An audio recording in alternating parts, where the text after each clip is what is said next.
Hello, welcome back to SDS. We are back for another Premier League Roundup, the show where we discuss the Premier League games or the key Premier League games of the weekend, okay? We've got about 5 or 6 games to discuss. I can't remember how much we got, but we'll go through them in a second. But there's been some good ones, and there's been some not so good ones, okay? There's only one 3-point collector on the table, and he's my vice captain for today. Lias, welcome back, man. Good to have you. Please hold on. Say that again, and then I need some applause after that. What part? What part? My vice captain, yes, and then. Oh, my vice captain Lias for today. Well, that's what we're doing. Say no more. Say no more. I'm glad you addressed me though as my only 3-point collector on this table, because that doesn't happen very often. Yeah. Thank you, and welcome back. By the way, I've never left. What did I go? I actually forgot what you looked like. To be honest with you, bro, you look a little different. Damn, man. Did you always have a beard? Yeah, bro. I think so. Yeah, you look different. Yeah. Why do I look different? A little bit. I've been traveling. I've been working. I don't think so. You know, He looks aged, doesn't he? It looks like he's gone through war. you went through war. You look unemployed at the same time. Filming is tough, man. Yeah. Not SDS filming. I'm talking about real filming. It's tough. Oh, fairs. Wow. You know what? You know what? That's it. Yeah, just keep quiet. What can we say after that? This is we give our life to this. Yeah.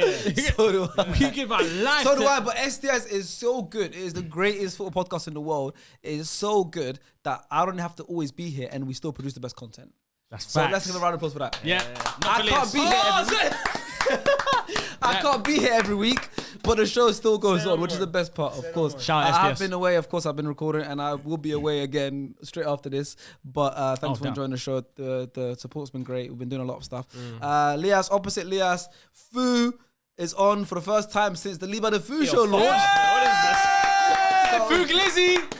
Say no more. Glizzy. Do you even care about the roundup anymore, or are you just You know what? I've committed to missed- Liba the Fu show? I'm so committed to the Lebanon Fu show, but I've missed this.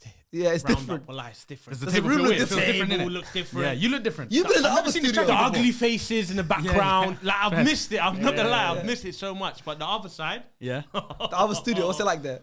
what? Liban nearly got beat up, fam. Liban nearly got rushed. I ain't seen him since, What you do know? you do? I nearly got him beat up.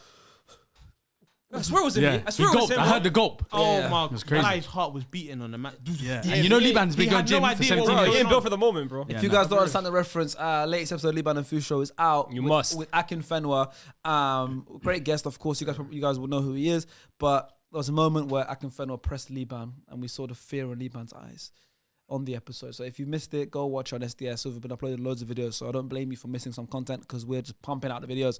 And last but not least, next to Fu Izzy, Ilias is here, and today he's got his hands up. We'll find out why, because he's got a lot of apologies. This man is on a generational run of stinkers right now. He's on a so you need to clear up your name. Faisal's been here recently and cleared his name with onslaught. Thank you for the clap. He apologized for onslaught, right? He's apologized. I've actually got an for apology multiple things. written up right now. So we might just start the podcast with the apology. You wrote an apology. I've written an It's apology. best to get it done nice and early while the viewers are all still here.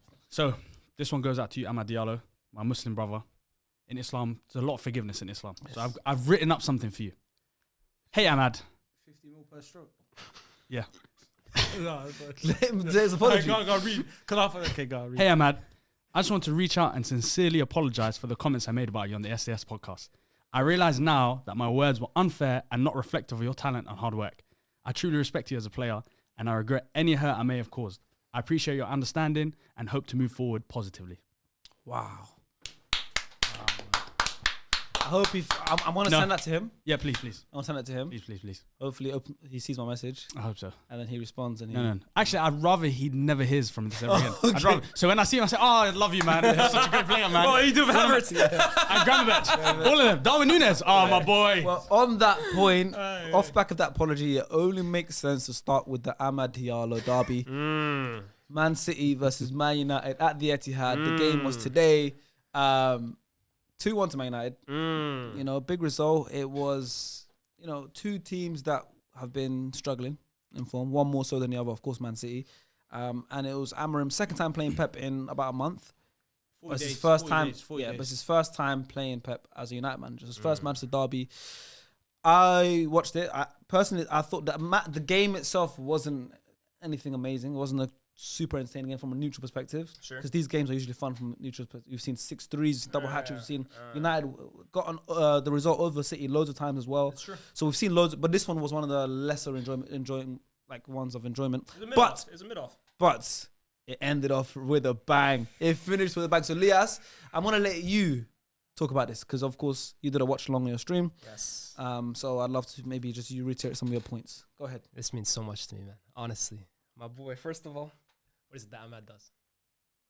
Is that the other good? Or is it him as well? He does this as well, too. That's a cold. And I want to say this as well, too. Since we're in the habit of giving round of applause, I'm not even going to cut to the chase. Yeah, we're going to go right off the jump, bro. Well, okay, we're not in the habit. Okay, listen. If you guys don't know, what we're doing is the vice captain of the pod every single week will get the opportunity to pick one player after every match we talk about or during every match, one player that we all have to give a round of applause to, even if we don't want to. So I'm guessing you already want to start. I don't even, every other one, I'm going to build it up. I'm going to give like a whole, this one, I don't even want to waste any time. No, you guys all have to do it as well. It's Amad Diallo, bro. That's my boy, man. Amad Diallo. You guys can refuse to clap me, but Amad, bro. No, he deserves it. What a performance from him and from Man United in that second half. I think the first half was a tough one because I think City came into this game knowing they needed to have a response. They've gone 1 in 10 wins before today. They're playing at home in a game that means so much to Manchester City fans. They're arch rivals. For us, City are a big rival, but it's Liverpool who are our biggest rivals. For them, it's United. That's the biggest game of their calendar, and they'd expect their players to get up for this kind of game. And they were up for it the first 5-10 minutes. I think United suffered a little bit. We grew into it, but then, as you guys know, Gvardiol scored that goal from the De Bruyne deflected cross, which De Bruyne today was crazy. Like, De Bruyne was the one City player I was actually worried about, and it's crazy that you can deflect his cross, and it still falls perfectly to Gvardiol's head. Like, you're broken at that point. But I love the way we replied in the second half. I love the energy and the control that we showed in that game. And I think that's one thing that we're really seeing from Amorim. He said it in his first press conference. He said the first thing I identified about this team is that we don't keep the ball well enough. And I think in all of our games, look, sometimes there hasn't been enough energy. Sometimes we haven't had enough killer instinct. We haven't created enough. But one thing you can't really fault him for is that the team keeps the ball a lot better. I think you guys even saw at the Emirates. We keep the ball a lot more than we did under Ten Hag. We don't concede 25 chances a game as we did under Ten Hag. But then the chances started coming to us. We had a 1v1 that I think Bruno should have buried. We had some chances off set pieces. And then at the very death, slightly due to City's mistakes, I mean, that Mateus Nunes mistake, he's gonna have nightmares about that. Double mistake as well. Double mistake. The pass double mistake. and the penalty. We got the penalty. Bruno buried it. I thought Bruno had actually a good game today. And then that moment at the end, man. Lisandro to Ahmad. Bro, I screamed. Honestly, like, I've always loved Ahmad. He's been one of those players for me that I've always thought was a huge talent at the club, and he just needed more of a chance. Under Oli, he didn't play as much. Under Ten Hag, I thought it was even worse because the players that were playing over him, the Antonys, the Garnachos, the Rashfords in his poor form, I always said, give this guy a chance. He's got talent. He works hard. And under Amorim, he's gotten that opportunity, and once he gets that opportunity, all you can hope for is that he just takes it, and he's absolutely taking it. He's creating, he's scoring. I think he's the third top assister in the Premier League right now, behind Salah and Saka. That's insane. Very nice. It's ridiculous. And I'm happy for you guys because it's that kind of story where he had to fight for it. You know, he went on loans. You know, he impressed on the most recent loan, even at Sunderland even more. And it was one of them where I felt like every United fan knew, but Ten Hag, for example, or we had games at the start of the season where we went to Liverpool at home. We had Liverpool at home. He's on the bench for Rashford and Garnacho. Spurs at home. He's on the bench for Rashford and Garnacho. And it was almost like Ten Hag was afraid. He wanted that, like, okay, these guys on the counterattack, they're going to be really good. We might not have the ball as much. But that's the thing of Amorim. Amorim prioritizes having the ball. And for him, get my best players on the pitch. Let's play to their strengths rather than let's be reactive and just hope to play on the break. And as you said, man, and you know what it is? Every United fan is so happy for him too because you see what it means for him after the game. He's kissing the badge. He's like, I think he said in an interview this past week, I want to play at Man United for the rest of my life. Yeah. As a United fan, you have no choice but to love this guy, man. Honestly, I watch him. He's probably a few years younger than me. I feel like a proud dad when I watch him play. Honestly, bro, I love watching him play, and I'm so happy the moment felt to him. It's a good feeling, isn't it? To have a young player playing. That was a great goal. Yeah. Bring down everything. It was a great finish. I mean, let's take it back to the start of the game. No Rashford, no Garnacho. Yeah. I saw Amorim's quotes. Mm-hmm. He said, when he got asked why he's not playing them or in general, he goes, with my players, I watch everything they do. The way they eat, the way they dress, the way they get ready for training, whatever. What do you make from him saying that?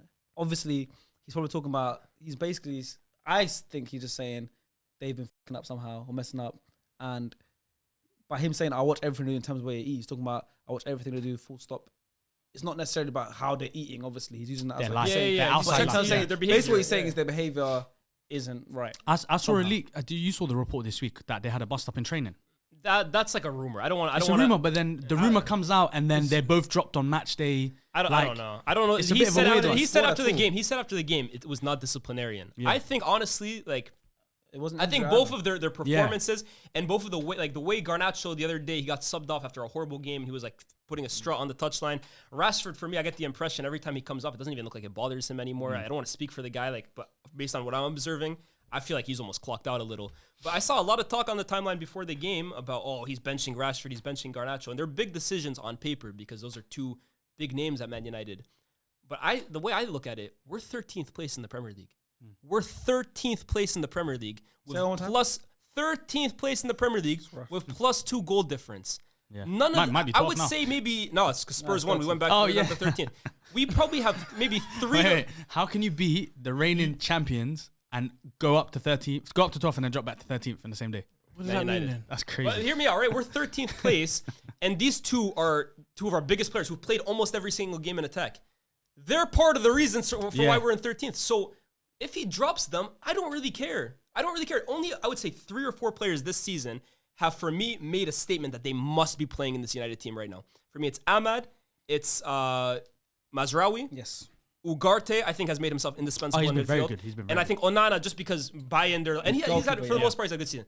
The rest of them, bro, if he decides to play Xerxes over Højlund, who am I to say he's crazy for that? If he decides to play Antony over Rashford, I don't even like Antony. Go for it, bro. He hasn't done any worse than any of these other guys. So at United, there's been too much of a culture the last few years that players can go 6 games without playing well, but they retain their place because of their status, maybe favoritism. I like under Amorim that he's made it very clear, if you don't run hard enough, if you don't work hard enough, if you don't perform, hey, it's next man up. And that's how it should be at an elite club. The standards have to be high enough that your place is never safe because that's the quality of player you have around you. I've got a question. Go ahead.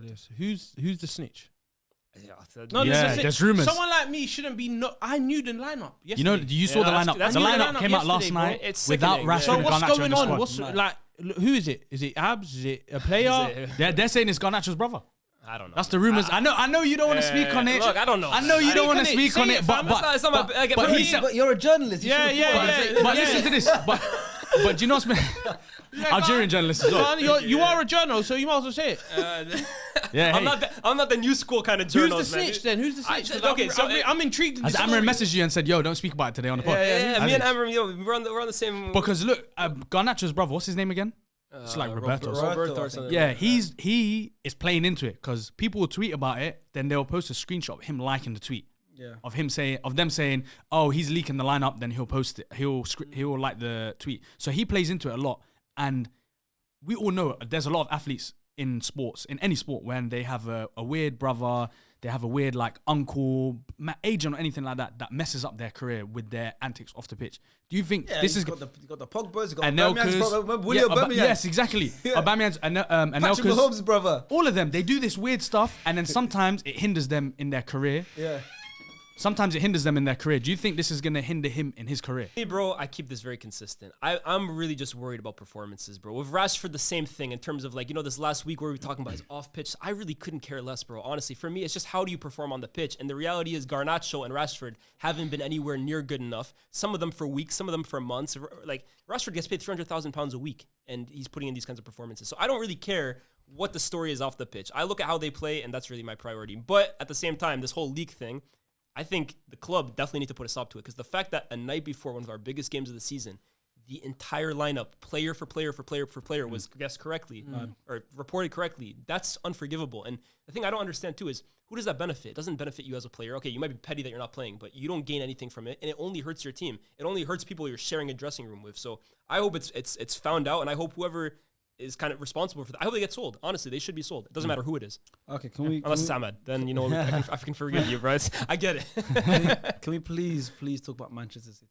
Oh my God! What's this? 1 in 11? Because it's now gone to 1 win in 11 games, and it's not like 1 win 11 games, but it's 1 win 6 draws. Yeah. No, it's 1 win 11 games, 1 win. Well, correct me, like 9 losses and like a draw, one draw, something like that. It's ridiculous. Something crazy. But it's like 9 losses in the last 11 games, 1 win. 1 win in 11. Yeah, 1 in 11. Yeah, but I'm talking about 1 win 11 still sounds. There's still draws in there. Most of them are. I think most of them are losses. Like 9 of them are losses. I think they drew to Palace.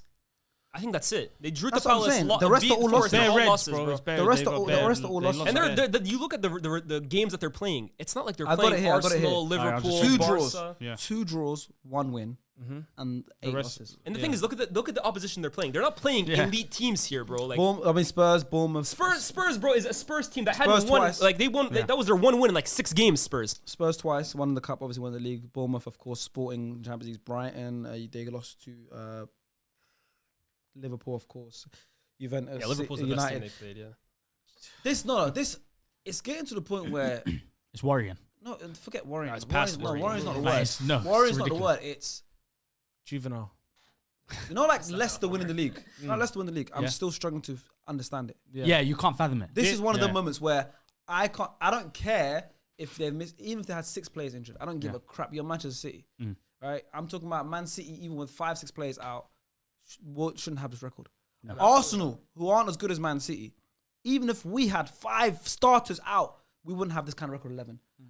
And Man United don't go on around Liverpool, like I that. don't think my team has Yeah. ever gone one. That's what I'm saying. I'm just saying. I don't care about injuries. I don't care about anything. This is a team that's won the last 4 leagues in a row. So to win leagues, and one of them years was treble. They were in cup finals and multiple. 100-point league, Exactly. So whatever to win else, that, yeah. you got to have 2 starting 11s at least to win all these competitions. So you're telling me just because, of course, they've been rocked with injuries. I get it, but this is more than an injury problem because you can't have 8 losses in your last 11 games. 2 of them, 2 draws and 1 win. I can't even. This, you know, apparently there was a stat. I swear they scored the least amount of goals in all the top 5 leagues in the last 10 games. In terms of all top 5 leagues, wouldn't be every surprised. team Let's be real. relegate. Like the bottom team in the Bundesliga have more goals than them. Yeah. Like this is less the win the league level of how much I can't fathom what's going on. Well, let me see. You can look at the players' faces, shots. Every single one of No, them. but this is They are more not than- happy to no, be but there. This is more than I don't think it's there's happy. injuries. No, no. There's injuries. There's Injury- mentalities, everything. But even with injuries, even with them, their mentality being down, just based off the sheer quality of their players, they should still have a slightly better record than this. 100%. I think please, is I this don't- for me personally? For me I'm personally, stumped. I feel like Pep's lost the dressing room. You Number can one, lose the dressing room. let me but tell just you. No, let me tell you. Even with no manager, they should still have better record All than this. I can't majority of the players are old now. even with that, they should have a record like this. KDB There's is like no far reason for past this. it. There's No no way. reason for this. There's no reason. They need to right now. I don't think they're focusing on the field matters. 130 charges. It's not I don't 150. think It's no gone more. up. It's gone up. It's gone up. It's But even with 130. all of that, of the sheer quality of the players they have available to play in the start 11 that plays, plus the 5 players that come off the bench, those level players, even if they're not top 5 level players, Yeah. they should still not have in the last 11 games on competitions 8 losses, 2 draws, and 1 win. That I don't care. You can come up with 6 different lists of reasons. They should still not. Of course, that's sack-worthy for it. If that happened to any other manager, yeah. but Yeah, you're but- talking about bottom of the league. Southampton just fired Russell Martin. Yeah. Like literally just You You got know- fired. 5 I minutes saw ago. Gary Nugget. Oh, I right. know Five just minutes fired. ago. Wow. 5 minutes ago. my Southampton. God. Like live reaction to Ross Martin. There you go. He So- should have been so- sacked. You just offered bro a 2-year contract. You're not gonna sack him. I'm not Let's be saying wrong. sack him, but No, you're not. You are- But I'm Fu, not that's what I'm saying saying. that. My point is, it's because he's Pep and he has credit in the bank that he's not being sacked. Yeah. Because if this was any other manager, They would've, he yeah. would be gone. 1 win in 11. It's actually hard for. Like I agree with you. It's hard for me to even I wrap can't my work mind it around. I've watched United for so long now. Some of them we've been amazing. Some of them we've been absolutely awful. I don't think we've ever gone Yeah. 1 win in 10, bro. Like 1 win in 10 is what I'd expect from Sheffield United or Derby. Or And like 1 win in Southampton. 11 being 8 1 win in losses. 11, sorry. Yeah. And being 8 losses. insane. Because 1 win in 11 can still be 6 draws, 7. No, it's 8 losses, 2 draws. If you Yeah. can't figure it out, But it's like if you can't figure it out long in those may it 11 continue. games, you're gone, bro. Long may it Like, continue. I don't know I'm what- not complaining. I love Yeah. seeing this. Long may it continue. For It's me, mad bro. because Pep's even done he's gone down the route of let me act crazy for the cameras so it takes the blame off the players. Of course. Now let me do the happy nice guy thing so it takes off all that kind of All stuff. these charades. How about Yeah. coaching, bro? How but about it's some weird because tactics? but it's weird because He tried to beat up someone. Who? He tried to beat up a fan, fam. oh, that was an old video. Did you though, see man. him That's an old today? video, though. Did you see him That was today? for when they beat you It's lot. not That's when they lost to you lot. Let's Yeah, just yeah, say- Elias, did you see him today when they conceded the penalty? He Yeah, was yeah. digging his Yeah. fingers Yeah, in yeah, his Like, head. he's doing it's crazy because I don't know if is this the first time he's gone through like adversity like this in his career. 1000%. this record. Exactly. Bro, He's never perfect forget the his record. entire He never life. even had the record of the 4 losses in a row. Impossible. And then even then, it's like he didn't know what to do. He hasn't really changed the lineup much since the first 3 losses. No. Today he played Nunes at left back. Because he had to. Rico Lewis was Yeah, yeah. injured. That's the only He reason why. played Nunes at left back. Suspended, yeah. His attackers aren't contributing like the way they should be. His midfielders look lost. Yes. His goalkeepers, I said at the beginning of the season, Edison's head was in Saudi when they first bid for him, and then he tried to drop him, and then he's brought him back in now. Like, I don't know what Pep has to change. He can't go in January and spend 300 mil because what's that going to change? That's not going to change. It's going to change the players on the pitch, obviously, but it's still going to, till now and till January, they'll be out of the time. It's so weird, bro. Man City have been so dominant in the last decade, right? And they've been in the history of the Premier League, outside of Man United, they're the greatest team ever to be in the Premier League history, right? Most of it was based off Pep's coaching. Like, he's a brilliant coach. There's no one can even question that.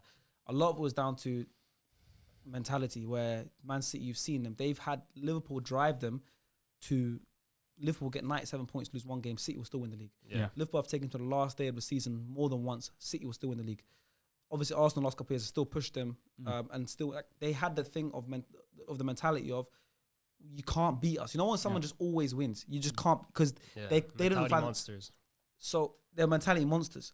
But now it's like it's gone the whole other way, and they relied so much. It feels like they relied so much on mentality that now, because they've lost their couple, obviously Rodri, they've had lots of different injuries, Diaz, Stones, whatever, and they've lost that, and they've lost a couple big games, and they've gone through adversity. I feel like their mentality, because they were driven so much by mentality, that same way they were driven so much by mentality, their mentality is so bad now that they can't even get over the line to get a win. I wonder what the dressing room is like right now. It's the same thing. They can't even get a win. But do you think, of course, Pep's still, you know, the greatest. Debatably, obviously, Alex Ferguson still exists. But greater than Ferguson. If you look at it, he's a great coach. Well, that's the debate. He's a great coach, and he's tactically one of the best we've ever seen and everything. But when you look at what he's done, the clubs he's done it with, the money he's had, everything's gone his way. But then you look at maybe the failures at Bayern, because it was effectively no Champions League, not as great as it should have been. Does this make Alex Ferguson look better than? Let me say this. Does this make, you know what I mean? Like, am I wrong to start thinking, maybe I think Fergie is the greatest? Can I say this, right? First of all, I don't agree it was a failure at Bayern. I think it was underwhelming because of what they accomplished. Failure might be because he hit crazy heights with Bayern in the league that we've never seen. Did he win the sixth top? It wasn't him. He came in for the sixth top winning team. He came in. It was Flick, right? It wasn't him. It was Flick after. Yeah. But it was won by Heinke before. Yeah. But they okay. But okay, I hear you. I will say this about Pep. I think anybody who ever had that criticism of him, or like, oh, he only does it with the best teams, or he has to have the best players, that always used to be a notion that got thrown around, and people could argue, well, he has to coach the best. He's not going to go coach Nottingham Forest, for example. But anybody, I think, who ever kind of made that argument right now, they're smiling right now. Yeah, because of course. Their theory is being proved correct. They're saying this will never happen to Jose. Well, it did never happen. Oh, Jose, I don't know, maybe recently. No, but they're saying like if Jose was in this position, it would never happen to him. That's how people are. The whole Jose Pep thing. Jose, let's not forget what happened at Chelsea's last season. They were in 16th place when he got fired. But Sir Alex has never, in his 26 years as Manchester United manager, lost or won 1-11. Yeah. Sir Alex never dropped below third in the league. Sir Alex can like rebuild. Yeah. I don't know Aberdeen, but I know I think it's United his best season, but never won in 11. Even the 4 losses in a row, he never done that. So yeah, I mean, like, look, there's some areas Pep hasn't beat. I can't lie. Tactically, I think Pep is a better manager than Fergie. But in terms of man management and finding solutions, I saw Sir Alex go to Wolfsburg in the Champions League and play Carrick and Fletcher at center back. I saw Sir Alex go against Arsenal in the FA Cup and play Fabio and Rafael in midfield. I saw Sir Alex basically lose Ronaldo and Tevez, replace him with Michael Owen up front, and lose the league title to Chelsea by 1 point. So with Sir Alex, it didn't matter what was at his disposal. He always found a way, and a lot of the time with weaker players that you wouldn't expect to be challenging for the league all the time. We have seen Pep do interesting things and win, still manage to win multiple times. 1,000%. But in terms of the adversity, he's still always had the best players for the most part. And like, so what is it then? Because this has never happened. Because for me, I look at Pep. I agree with you, bro. He's not changing enough, bro. At some point, like you gotta go 2 up front, or you gotta go 5 at the back, or you gotta put 5 in. Change something, bro. Like you can't just keep throwing the same players in the same kind of system out there, and it keeps falling apart. You gotta change something up, bro. What does he change it to? No one. We don't have the answer. I'm saying, go put another center forward on up front. Go put 5 at the back. Stop the rot, man. You can't keep putting the same team out there. Yeah, he's putting literally the same 11. And the reason I ask what's going on in the dressing room, is it like a quiet dressing room right now? Are these guys like fighting each other? Like, imagine winners like Kevin De Bruyne's an uber competitive guy, bro. There's no way he's in that dressing room just kind of like, he must be wanting to throw fists at these guys. Same with Haaland. I can't imagine someone like Haaland just sitting there. This guy needs to worry about his performances. But I can see at the same time, he just probably complains saying, I'm getting no service. This is why we're like this. But that's Do you know what I mean? Yeah, there's do you so think many that's different what it's arguments gonna and be like changes. right Yeah. now. Just point. Yeah. I mean, I'd love to be a fly on the wall right now. Right now, it's a top 4 race. That Honestly. all or nothing. I wish they had a season for the season. Even little things. Recently, I know it's not what happened in training, but they were posting clips online of them missing penalties, but they were doing a crossbar challenge, but the optics of it looked terrible. It's like how they in training just actively bad. You know, next weekend they play Villa, I think, away. Yeah. And if Villa beats them, City will fall out of the top 4. Yeah. But City right now are 3 points behind Arsenal, 27 points, Arsenal on 30, and they're not that far off the top 2. I guys can't are a believe top it. 4 That's race how bad too. we're doing. Like, it's crazy. Yeah.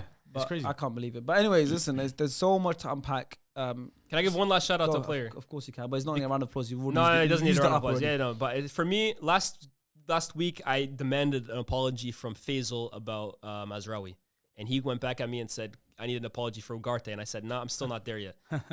Ugarte, look, I see your worth now. I understand it now. No, you don't see the worth. No, I see your value. I see his value. I understand it now. Honestly, like I'm watching it now. The simplicity, the effect. Hey, fair. Just break down the play, switch it. That's what he does. Nah, he's been very good the last few weeks. Yeah. He's doing exactly what Amrin wants him to do. I mean, he's played under him before. I thought that's why. Yeah. I mean, that's good of you, man. I'm an honest guy. I like I'm that. an honest guy. I like that. But yeah, like I was gonna say, we're definitely gonna have a lot to unpack about City this season, because whatever way they go, if they get even worse down, it's gonna be so much more to talk about. If they come back up and suddenly, compete for the league again, there's gonna be a lot to talk about there as well. But let's move on to the team that are currently top of the league. Liverpool are top of the league. Now you're gonna believe us. Why are you covering the... Foo.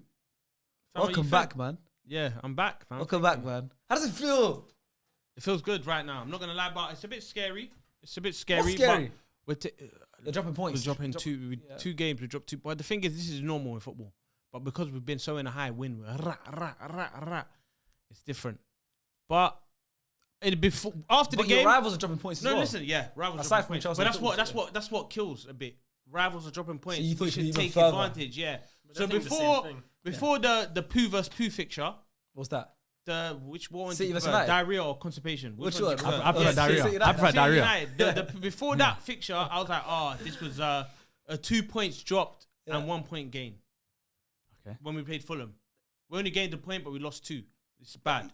Yeah, that's how. After seeing what City, what happened to City? That's how a draw works, you know. Yeah, You but lose 2 I'm saying points, but you gain dropped one. You can look 2. at it either way. We missed out on 2 points extra. You missed out on 2 points. Yeah, we but missed you out on gained 2 one. points. Yeah, You had 1 point more than when you woke up. We should have had 3. Yeah, that's how I saw it.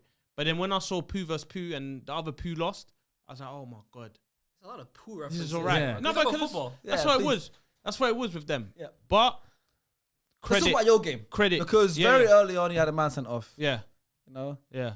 Andrew Robertson got sent off. I mean, and on the other side, the other team had a left back who I suggested to you weeks ago that you should sign as the replacement. Jedi. So one left back gets sent off, Jedi. and the other left back has the game of his life. Anthony. And I'm ready to do the second. Do the thing. As the vice captain, Do it now. I was gonna build it up myself, but I can't lie. You've given a good introduction. Just say say your his host now.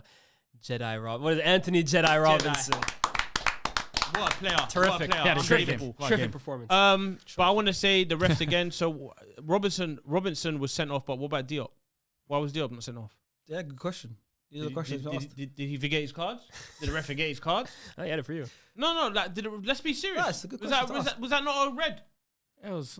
That was a red The card. ref is against you, apparently. No, that was a red card. It should have been sent off. Robinson, Yeah. it was a red card, deservedly so. Boom, give it. But what Diop did, I don't know if that played to a Robinson injury You know what happened? because he didn't look. Or he didn't look. He didn't look 100% 100% after that challenge. He wasn't really 100%. What I can see. I think it's David Koo. His last week in PFA get you guys one last time. David Koo. David Koo. Yeah. Okay. Let him say it again. I don't want to anymore. Carry on, mate. Like for me, Robinson wasn't 100% after that challenge, and we can all see that. Let's agree. Okay. Yeah, no, he wasn't. Yeah. Okay. Am I correct in that saying that? Yeah, we've agreed with you 3 times. No, because that really is because. But we just agreed. You know with you what? 3 You know what times. annoys me? You know what annoys me? Everyone's saying we should sell him, get rid of him. Like, we can't talk about a legend like that. No one said that. Not you guys. Not you guys. you speak what to I the see people then. online. I'm not saying sell him. Keep him. He's a great player for the club. Great 7. But bring in a Yeah, starter. you need to move on from No, him, I'm though. not saying we can definitely bring on. He's been on SDS. I but love him. we can't the get rid of him. We can't say that.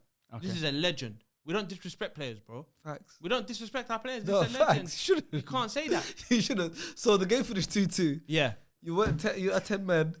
You guys did really well to get a point because it looked like you were gonna lose. No, yeah. That's what I said. We have to give credit. I'm trying to help you. I want some tactics. I don't Bro hasn't spoken one. He hasn't said one thing the whole segment. It's been like 4 minutes. No, I'm being serious. And he Bro. said I'm poo, genuinely poo, poo. trying. Wallahi, I'm trying, bro. I'm trying. And you asked us to agree with him 3 times at the same okay, we point. get it. Robertson got sent off. Forget he's a legend. Whatever. Cool. Please. Liverpool played at the same time as Arsenal played, so I had 2 screens. I couldn't really watch it too much. So please, you guys did really well to get a point because it looked like you were going to lose. When Maniz scored in that 76th minute, it was a dodgy kind of goal as well. We'll speak about that. It was a dodgy goal. Yeah, calm. A lot happened. It was a mess, right? Yeah, which goal you Maniz goal. Yeah. 2-1. When Okay. Alisson and Finger all over each other. Yeah. Not the Robertson one. No. The Robertson didn't score. Yes, the Maniz goal. Yeah. Yes. But at that point, did you think, it's done or did you? Because you had 10 No. minutes as well So for the whole game. when we were 1-0 down, I said, okay, we're 1-0 down, and then you got a and we massive got a red card. Second half, I had hope because I always said that, we'll come back second half. Slot, what he says to the players is a mad. I don't know what he says, but it sounds like it's a What mad do you thing. think he says?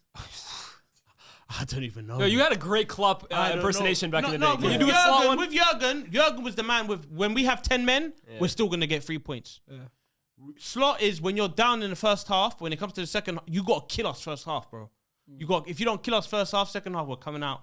Woof. His tactical tweets at halftime are always What he did, He's we very have good to give tactically. credit to that because losing a left back like Robinson is massive for us. Do you get it? Yeah. We played Fulham. I knew Fulham wasn't going to be no dummy when they come to Anfield. But I think they did well. I think Liverpool did well, man, to come back So do you think? twice. Do you think? I mean, you guys did do well, of course.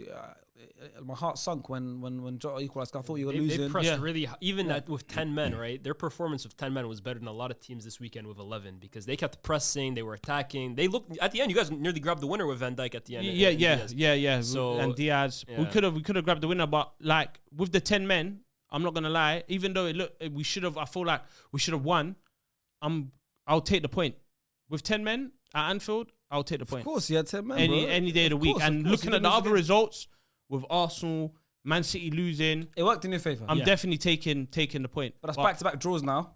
Is it nervy time or is it No, it's January? Do you think to win to really secure this league? Because you're in the driving seat. Everyone knows this that, is how right? I saw it. To really secure the league, January, do you need to dip into the transfer market? So this is how I saw it. Obviously, we have to. I feel like we do. What position do you And think? where Because would we you- never dipped in this one.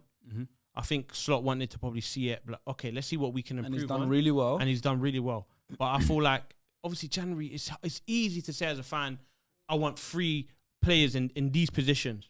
Free's a lot, but what let's I'm be saying, real, January it's is not a gonna small- happen. Okay, small but what window. would your preference be for this January? But what do you think? Who to sign? If you you're Two. trying to win. You're trying to You win want the two league. You're trying, signings? you're Yeah. trying to win the league. Yeah. It's January is also January. There's sometimes you might get a blockbuster signing. You guys Yeah. got a Van Dijk in January. Yeah. Or Torres signed to Chelsea in January. Obviously didn't work out, but that was a blockbuster signing. There's big names, Yeah. Suarez, I think it was a Van January Dijk, signing. Suarez, Van Dijk. yeah. So you might, but not Yeah. all. But usually, Summer. usually the January window isn't as like blockbuster as the summer window. That's normal. January is here, or January is coming. You're in the driving seat for the title, but to secure the title, your priority signing you think should be a striker. I think a bagsman to secure the title, but But you've got Salah as a bagsman. And then Gakpo, that's Diaz, Jota, I think Jota- Diaz, Nunes the last- combined. when's the last What I'm time saying, Diaz with- scored a with- league goal? What I think is what I'm saying, with Salah plus the other 4, if you combine them as one player, you got 2 bagsmen. So get a defender, surely, or a left back. Our or a defensive As record, number 6, do you want a number 6? We need bare Or a things. We need a 6. number 6. We I need a know, left but back. that's We the need a summer. centre I'm back. talking- This is my what I'm saying. question is for January. Yeah, for January. To I know. secure the title. That's my Yeah, question. and I think it's a bagsman. I don't think it's a defender. It's not a left back. Let's get a left back and we secure the league. No, it's a bagsman. Strikers win you titles, bro. And Is everyone it? knows. I thought it was defenders when you titles. No, strikers win you titles in the Premier League. It's strikers, bro. It's always strikers. Strikers win you titles. That's not the quote I remember. I thought You it was won the league with Firmino. When we talk about Yeah. and what was he? Like What nine was and a half, Firmino? bro. What was Firmino? But you want a bagsman, but you What scored. was Firmino? He wasn't a What bagsman. was Firmino? He wasn't a bagsman. For us, he was, fam. that season- We won the league because of Firmino was an Firmino. unbelievable footballer. But how many Obviously, goals Van how many goals Dijk, did but we Firmino had score that season? Firmino, Mane, and Salah but as those a two front were- three. those two won the As a Golden- front three, that's a scary Where I'll front three. give bro. where I'll give him Right now, we don't know our front three. I'm gonna be But real. you We scored don't the know second our most front goals three. in the league. Well, why are you well, What right now? Yeah. Are you talking about right now? Scored the And second most and goals. who's first? Chelsea. No, of our player, who's first? Salah.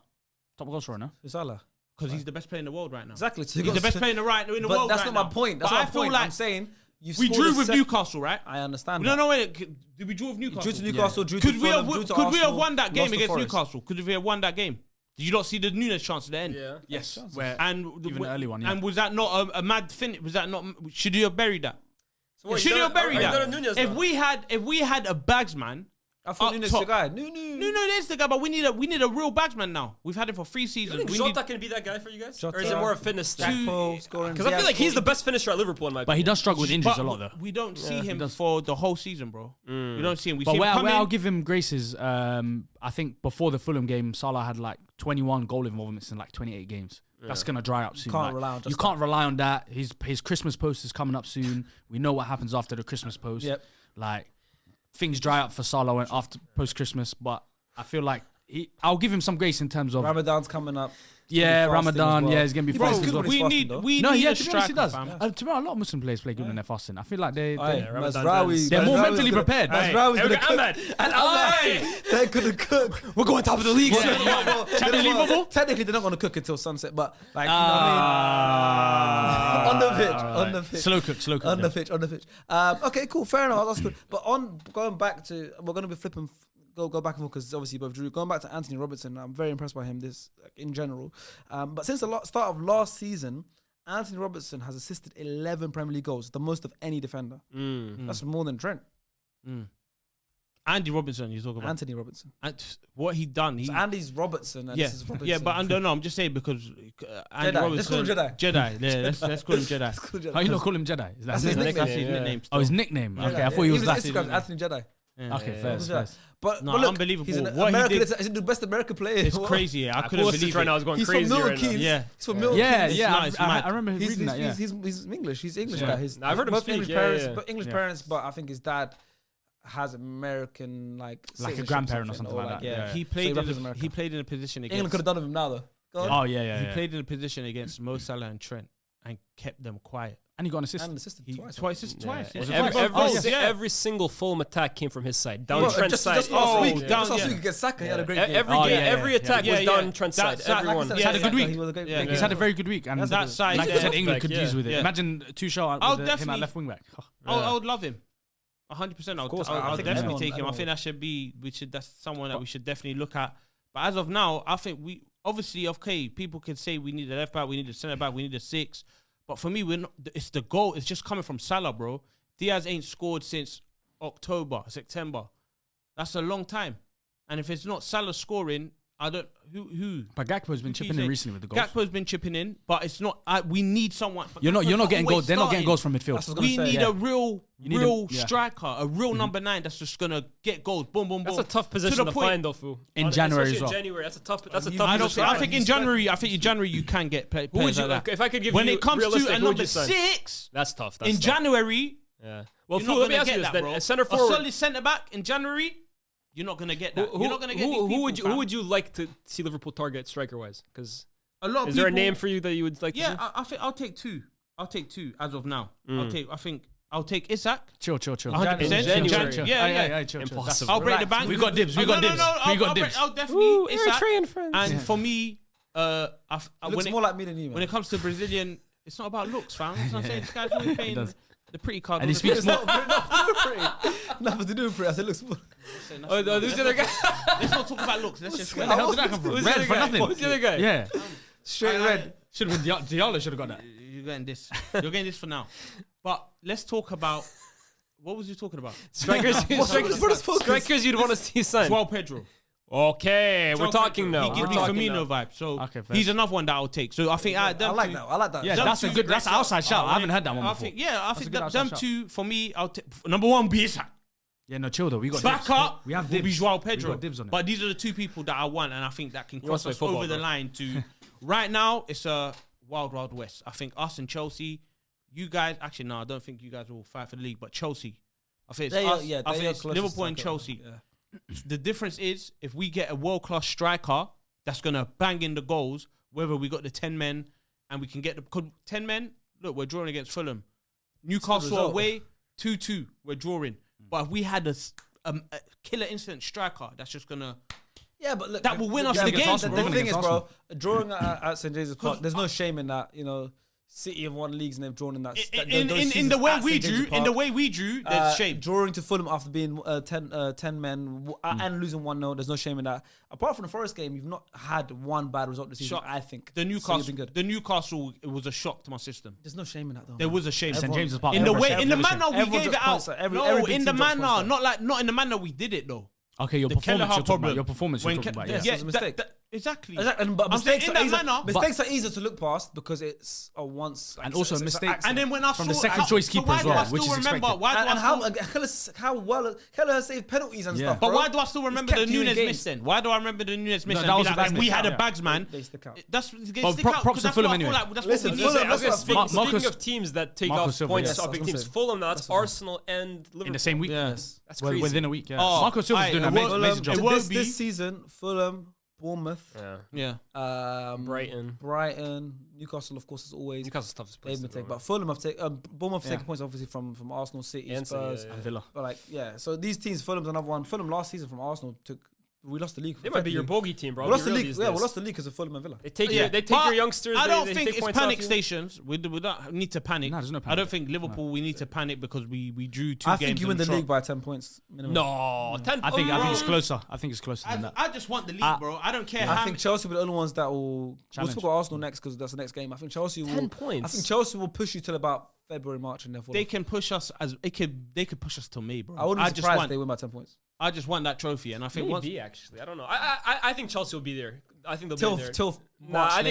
Till March latest. I think they'll actually go deep. Chelsea. I don't think they're gonna win the league, but I think they'll go single digits. I don't think it'll be 10 points. Do you ever think you would hear this sentence? Fulham are 4 points off of top 4. Yeah. The team that's 4th is Nottingham Forest. So they're 4 points off there's Nottingham a Forest. massive opportunity this season in the Premier League for a team to. I mean, we see Villa's the not last year we capitalising saw on it. Newcastle and Villa the last 2 years. So to be fair, it's becoming a pattern. You said if City lose to Villa, they drop out the top 4. They will be out of the top 4 now. They are. They're 5th. Yeah, Fifth. Nottingham Forest are 4 5th. point ahead of it. So actually, City can go below Villa and Bournemouth if they win their game can also go above them. Yeah. That's crazy. So I think this year, I don't want to. Look, it's a long season. There's still a lot of time. I think the Premier League is now becoming a league where even the outside of the big 6 are starting to creep into those Champions League positions. Look at the managers. They all have top managers now. Yeah. How about this? If Man City lose their next game, they can drop to 9th. Yeah. After the next game. If they lose, they can drop to 9th. Yeah. 9th place, 24 points. They've got 27 points. What's mad about that is we've seen obviously United finish in those positions. We've seen Chelsea finish in 12th. We've seen Arsenal finish 8th. We've seen Liverpool drop out of the top 5, 6. But City, the team in this era, this that's team of City, I don't think I'd ever see if they finish, I know it will never happen. But if they do finish in a position where it's like 7th, 8th, it will be the biggest fall off of a champion. Finish there, because of what they achieved in last year. Chelsea won the league Chelsea and finished like 10th. They were in 16th at one point. Chelsea. Yeah, they were sick, but they didn't finish 16th. They finished 12th. Yeah. But I feel like now, like what Sharky said, the era they've come out of, the way they won the league last year. Plus Pep, you want Pep finishing. Yeah, all those variables, it puts into context. If they finish outside of the top 4 that badly, imagine they finish that far down and they get sent down to like the League 2. Amazing. But it's still early to say who's gonna get top 4 and stuff like that. It is, but let's talk about another team that's obviously currently in the top 4. Arsenal Football Club. Top 3. Hosted 3rd place right now. Hosted Everton at the Emirates. Drew 0-0. I was about to say lost 0-0 because that also is a lot. We lost 0-0. It's a 0-0 loss. I believe if you're a team challenger for the league, or you say you're a team challenger for the league, a draw at home is as bad as a loss. Yep. So I look, you know what I mean? So it's like a draw is only acceptable if it's away from home against a tough team, a tough team to win the league. Yeah. So we lost 0-0 yesterday. We did. We definitely did. And I mean, and I also yesterday I think is when I finally said to myself, No, don't say it. I finally said to myself, that's it. No, we're not winning the league this season. Don't say it.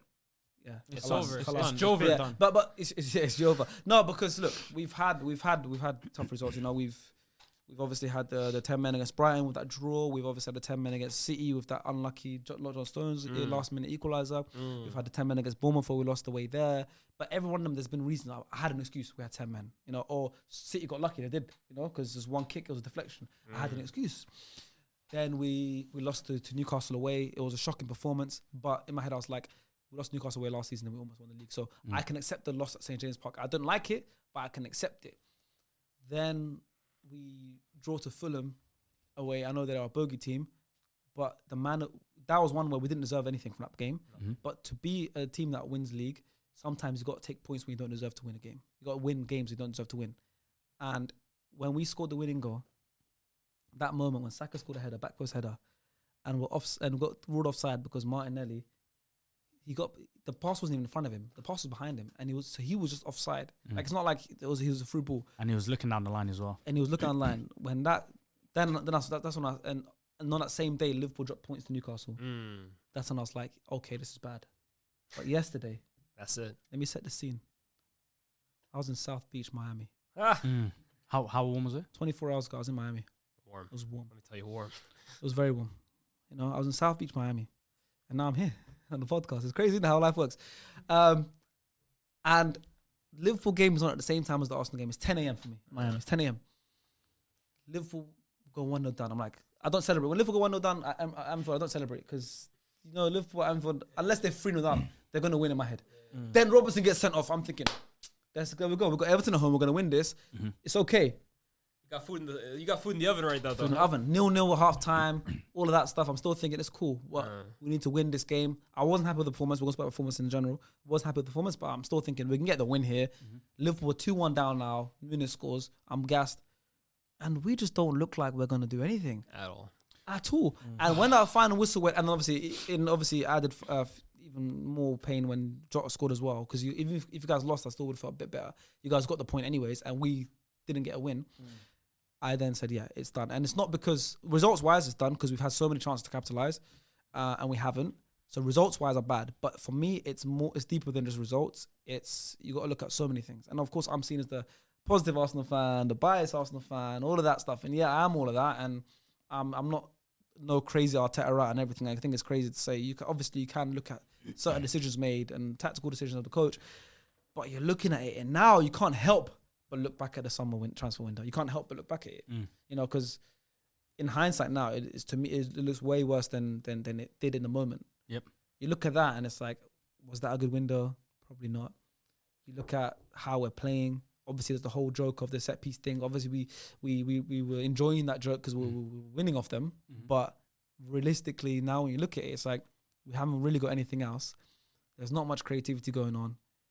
The results itself aren't the end of the world. Like we have a good week, and I don't doubt it. We might have a good week next week and win 3 games in a row. Score like we did 5 against Sporting, 5 against West Ham, whatever. But I still don't think that's enough for us to win the league. I think there's so much. I don't even know where to start. I mean, I'm gonna let you carry on because I'm just gonna keep talking. This guy's just rambling, bro. I'll be real. Halfway through, I was like, wait, this guy just keeps saying the same thing. You're broken, man. I'm broken. Effectively, that's what it is. It's just 2 words. I'm just gonna go off of the back of what he said. Like, it's bland. It's boring. Arteta got the tactics wrong yesterday. He got the lineup wrong. A game against Everton that's going to sit back. Your fan base was gassed about that lineup, huh? I'm not changing that. I was happy with it. I was happy with just seeing Miles Lewis Kelly start. Happy with the back 5. I was happy with the midfield. I wasn't over the moon about. No. I in the group chat I said yesterday. I said I'm not mad at the lineup. Then when I watched the game, I was mad at the lineup. So for me, I said it before. I said it in the last podcast. You didn't like double pivot of Rice and Lewis Kelly? I love Lewis Kelly. That was a good double. I don't love Declan Rice in that position, in the double pivot, no. I understand Partey's been tired. Should start Jorginho then. Yeah, that's what Jorginho's role is. When Partey's not fit, he brings pretty much the exact same thing that Partey does, but just minus the legs. I think one of them should start. Partey or all Jorginho. the time. I understand Partey not starting. He's played right back. He's played all these different positions, and he might be tired. That's cool. He's known for missing games for tiredness and little niggles and things like that. Cool. Put him on the bench. You play the midfield that I think Arteta's envisioned after that transfer window with Marino, Odegaard, and Rice. Yes, the left-hand side is not the greatest for Marino. We've seen him when it was the left-hand side of Trossard, Zinchenko, and Marino. Trossard, Timber, and Marino. It was more fluid, more entertaining on that left-hand side. But that yesterday, that left-hand side, playing with actual good footballers. Yes, Martinelli not being one of them. But what's annoyed me is having Declan Rice in that number 6 role. I've said it since we signed him. I said it last season. I said it this season. He should not be playing as the base of the midfield. If you've got Thomas Partey and Jorginho in the squad and neither of them are starting, it's already a fail. In that starting line, it's already a fail. You have Thomas Partey who, the way he brings everyone into the game, Odegaard, when Rice is playing left side of midfield, Saka, Timber, the way he brings everyone into the game is different. He does it no one does it better than Arsenal. Now you've got Partey off the pitch. Yep. You say, cool, we're going to have 85% possession, 80% possession. You're meant to put Jorginho in that role now. Jorginho's a conductor. He puts people. I love watching Jorginho, especially when I'm at the stadium. He's putting people in different places on the pitch. He knows this space is open up, so Odegaard, you go in there. He plays around with he's a coach on the pitch. Yeah. He's Arteta's coach on the pitch. Jorginho doesn't start. Now you've gone for Marino, Odegaard, and Rice. Odegaard, when he first came back from injury, 6 games, I think 5 games, he scored 16 goals. Crazy, yeah, we went on a crazy run, and that was mainly because of Odegaard and Saka linking up. The last 2.5 games, Odegaard's been non-existent. Yep. He gets the ball, loses struggled, it. Yeah, he struggled. Yesterday I was watching it. He wasn't even making 5-yard passes. I've never seen that before. And what I really liked yesterday was he said, Odegaard, you're having a bad game. Get off the pitch. I'm bringing on Ethan. Took him off for 66th minute. Whatever it was. 55th minute, 6nd minute. You could have taken him from at half time. Yeah. He made no difference yesterday. Then now you've got Saka on the right hand side. Mikalenko's kicking him up the whole day. Kicking him. Mikalenko's a top player. He's a very good left back. He had a very good game yesterday. On top of that, you got Idrissa Gana Gueye having the game of his life in midfield. Great performance. You've got Decore, who arguably could have scored when he took that shot with his left foot. It took so long. If he just stopped, hesitated a little bit, Gabriel would have slid off the pitch. Like that Sol Campbell video where he slides off the pitch. It would have been gone. Then, obviously, you've had Decore having a good game. You've got Calvert-Lewin holding up the ball. You've got all these different variables, and still Arteta fought. Everton didn't really look like they're going to score either. Exactly. Everton didn't look. But you know what Everton... 3 days more, they wouldn't have scored. You know what Everton's game plan was yesterday? It was a 0-0 game. It was... Yeah, we are not conceding. Still be 0-0. Everton was not... We're not conceding. But what annoyed me yesterday was, and it's been annoying me this season, is when Arteta's... I love Arteta. I think he's the perfect man for the job. I think going forward, he should be there long term. I think there's no one that should overtake. I agree. Yeah, it's true. But what people are failing to understand is, I think right now in the world of football, the world of social media, not everything is up. Sometimes there's bumps in the road. Correct. And those bumps comes adversity. And what you have to do in times of need and times of dire situations like this is you should try to change up. Those streets, you go down some streets. Yeah. And there's one too many bumps. It's like, too many potholes. Too many potholes. Well, like how long do these bumps go on for? All you need is one, drive for a bit, one. Ours is bump. Like, I know there's speed, but ours, we have, it's like, it's never ending. I don't think it's never ending. It's not never ending. With you guys, it is never ending. I don't think it's never ending. I don't think it's never ending. No, but we look like we're getting close, but we're just edging, bro. No, forget about bumps anyways, by the way. It's not, okay, for me, I hear progress. Slight dip, yeah. You guys have gone backwards, bro.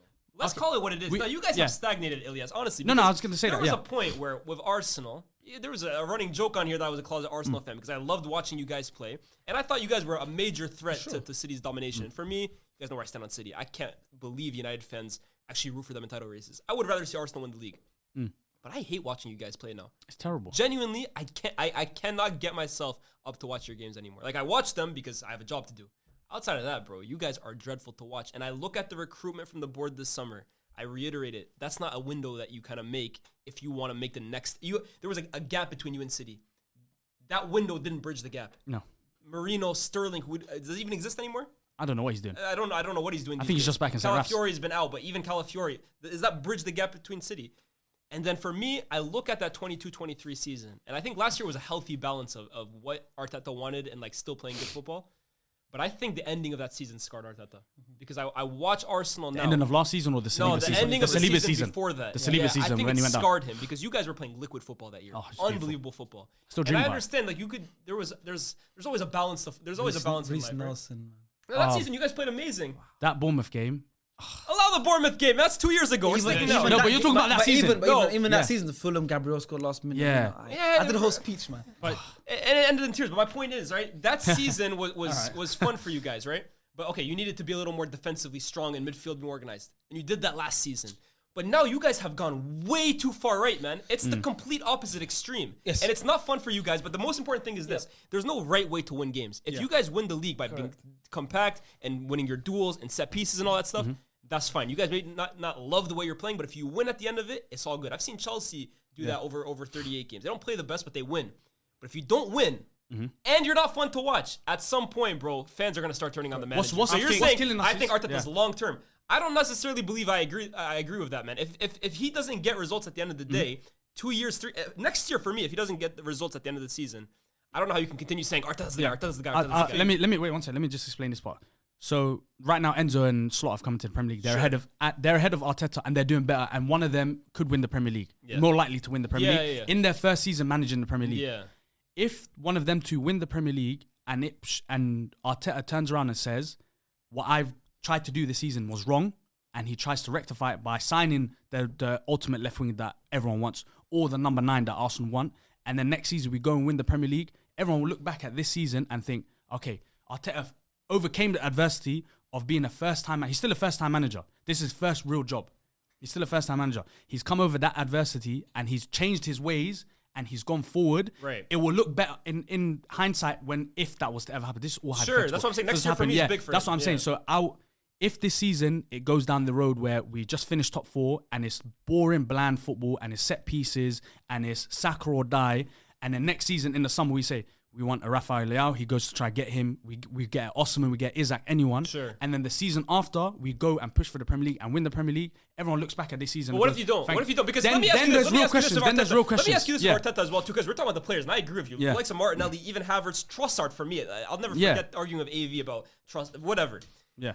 Is there not the same argument to make too, though, that Arteta, the way he's coaching football at the moment, restricts a lot of these guys as well, too? Yeah. He is so... I feel There's like obviously something wrong there. Of course, something like, wrong who there. says you guys sign a layout and he even allows layout to be layout? There's obviously something true, wrong there that he's getting wrong, of course. And I think he needs to be the problem solver that he has proven to be sometimes. Sure, he's gotten you this far. Exactly. That he needs to be that person. Well, but let us be problem solvers here, because I did say I now believe that we're out of the race. But there is that sliver of hope. Anything can happen. We are still ultimately only 6 points off Liverpool. Bear in mind, you do have a game in hand, so potentially 9 points, but we still have to play. I'm talking in a scenario where what can we do to get back in that race? We still have the January transfer window. Is it a transfer window thing? Is it what do you think it is? If it's a transfer, because we have to have this conversation. If it's a transfer window thing, I say if it's a transfer window thing, of course, it's difficult to sign a top player. You're a million miles off, in my opinion. Yeah, no, you're right. You're a million miles off. Mathematically, you're there. Yeah. In terms, like, technically, City are 2 points behind. But performance can change. We had that 5-game run. Same players. If you had same players that were here. If you were towards the end of the season of the summer, I'd hear it. In January, y'all aren't doing enough. But last season, performances changed after January. I think with Arsenal, and just 2 games ago, right just prior to the Fulham game, we went on that 5-game winning streak and we scored 16 goals. I think now it's literally a 2-week turnover where we can't do it. Yeah, we can't do it. Yeah. So what I was gonna say is, if we do go for an attacker in January, I think the only viable attacker out there that looks like they want to leave is Isaac. Isaac's not leaving. He's not leaving, but he's the only one where he's the only one where it looks like you can turn his head and you can sign him, but you're not paying less than 100 mil for him in January. Do you know what I mean? So there's no attacker right now in the world that we can go and buy without having to spend crazy money, or them not, or the club rejecting us. This is the thing now. Like another Aubameyang, and how's that gonna happen? That was a 3-team deal. It was like an NBA move. It was nuts, yeah. Yeah, it was Dortmund, Chelsea, and Arsenal. But Arsenal, to be honest with you, in terms of signings, because I still think there's like things in terms of Arteta's stubbornness that he needs to change. But in terms of signings, forget about even January, even in the summer, right? I always hear from Arsenal fans because we can't afford these kinds of signings, or these signings are hard to make. Bro, no shit, they're hard to make. No one gets the best players in the world because the other team offers to give them to them. Like, here's Mbappe, Real Madrid. No, you go and you be ambitious and you're strong and you're aggressive and you get those players in. So for Arsenal to get those guys in, of course, they're not going to just be sitting there at their feet. Milan don't want to sell Leao, but you go to Milan and you offer up crazy amounts of money and you speak in Leao's ear and you try and get him to force a move. I feel like with Arsenal, it's like, okay, if you don't get your signing, it is what it is. We'll just go for a second choice. This January, whether it's in January, in the summer, they have to be aggressive this summer. They can't afford to go and get their second and third choice again. Also, I do think Leao would do well at Arsenal. We play a lot down the left-hand side. Martinelli has a lot of one-on-ones. Look, it's for me. And I think he would do well. If we signed a player of his ilk on the left wing. The way I'm looking at the way Arsenal are playing right now, I don't see many. Like, that's why for me, what Saka is doing this year is incredible, because I don't see too many attackers that can come into this system right now, the way Arsenal are playing, and actually thrive, because I don't think they're even given the license to even play their game at the moment. And that's not to excuse the likes of Trossard and Martinelli or whatever, but it's too rigid at this time. Yeah. I think personally Arteta isn't the right man for the job. You know how I feel like every manager has a position. When they come to a club, they got a position. Arteta took a meaty club and turned you guys to a decent team. I don't think he can turn you guys from a decent team to a special team. I don't think Arteta's he's not the man for it. I mean, you played. What did you say? You played Everton yesterday at Emirates. You should be winning. You should be winning that. It shouldn't be this far into his tenure too. By the way, is crazy. Like sub, taking off a defender, bringing on a defender. Taking off a midfielder, bringing on a midfielder. It shouldn't be like that. Take off defender, bring on an attacker. And you know try what to win the game. I agree completely, right? Because we give Arteta so much credit in terms of how he's transformed Arsenal from a team that were